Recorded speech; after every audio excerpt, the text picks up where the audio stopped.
Hi guys, আজকে আমরা ঘুরতে চলে গেলাম আজমপুর রেল স্টেশন। অটো থেকে নামার পরেই এখানে দেখা যাচ্ছে ট্রাকে করে পেঁয়াজ বিক্রি হচ্ছে। তারপর আমরা স্টেশনের দিকে আস্তে আস্তে হেঁটে চলে গেলাম।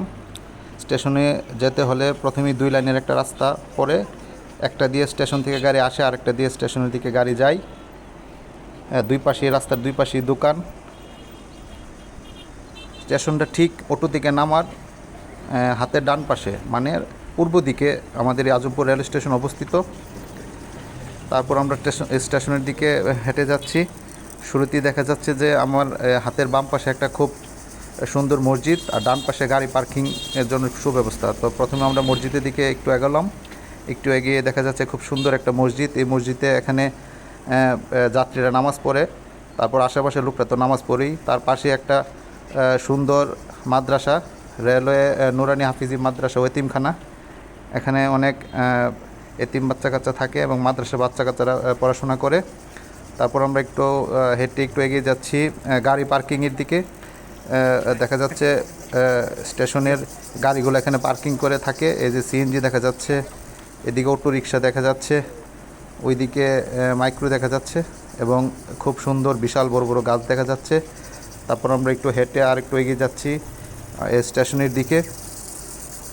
এই পাশেও অনেকগুলো সিএনজি দেখা যাচ্ছে। তারপর আমরা হাঁটতে হাঁটতে এসে পৌঁছাইলাম স্টেশনের প্রধান গেটে। এখন আমরা স্টেশনে প্রবেশ করব। স্টেশনের দুই পাশের ওয়ালে দেখা যাচ্ছে খুব সুন্দর সুন্দর গ্রাফিতি। এই পাশেও দেখা যাচ্ছে গ্রাফিতি, ওই পাশেও গ্রাফিতি দেখা যাচ্ছে। এবং ব্ল্যাকারদের উৎপাত প্রায় সব স্টেশনেই কম বেশি আছে।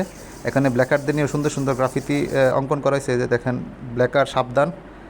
তারপর আমরা টিকিট কাউন্টারের সামনে এসে পৌঁছলাম। এখান থেকে যাত্রীরা টিকিট কাটে এবং উপরেও ব্ল্যাকারদের নিয়ে একটা সুন্দর গ্রাফিতে লেখা আছে। তারপর আমরা একটু হেঁটে একটু সামনের দিকে চলে গেলাম। দুই পাশে অনেক যাত্রীদের ভিড় দেখা যাচ্ছে। মোটামুটি ছোট্ট রেলওয়ে স্টেশন।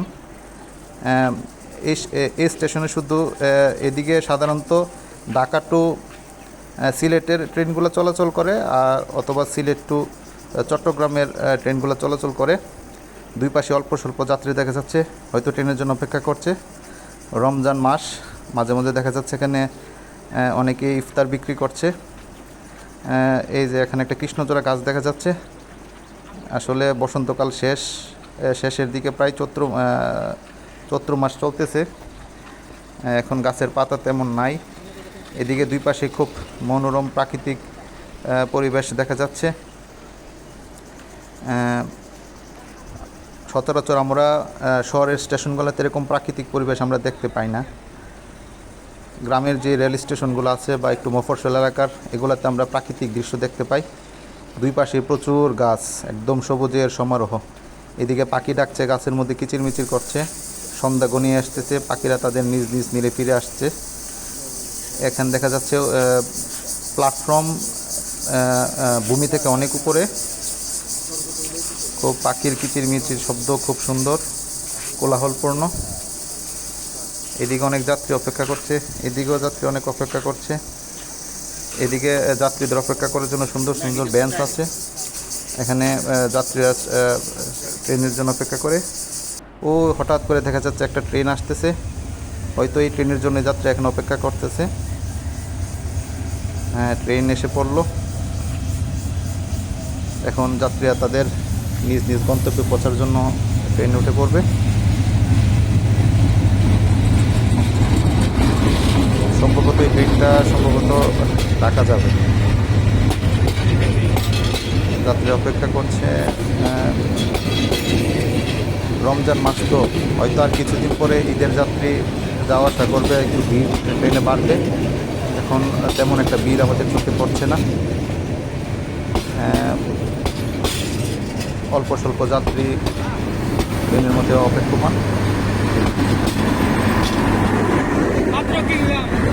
এই যে ট্রেন এসে থামলো, এখন যাত্রীরা নামছে এবং যারা যাত্রীরা যাবে তারা উঠছে। এদিক ওইদিক হকার দেখা যাচ্ছে। রমজান মাস তো, প্রায় সবাই রোজা। এই টাইমে হকাররা বিক্রি করাটা একটু বিব্রতিকর, আবার বিক্রি করা। এদিকে যাত্রীরা পিছনের দিকে যাচ্ছে, আমরা গাড়ির প্রায় পিছনের অংশের দিকে অবস্থান নিয়েছি। এদিকে কিছু যাত্রী আবার বেঞ্চে বসে আছে, হয়তো ওরা অন্য ট্রেনের জন্য অপেক্ষা করছে। দুই পাশেই দেখেন সবুজের সমারোহ, কত সুন্দর প্রাকৃতিক দৃশ্য। এদিকেও দেখা যাচ্ছে অনেক সবুজ আর সবুজ, যেদিকে তাকানো যাচ্ছে প্রাকৃতিক সুন্দর দৃশ্য, মনোরম। এই যে দেখা যাচ্ছে এদিকে প্রাকৃতিক দৃশ্য দেখেন, অনেক সুন্দর, আসলে দেখার মতন মনোরম প্রাকৃতিক পরিবেশ এই আজমপুর রেল স্টেশন। ধন্যবাদ সবাইকে ধৈর্য ধরে দেখার জন্য।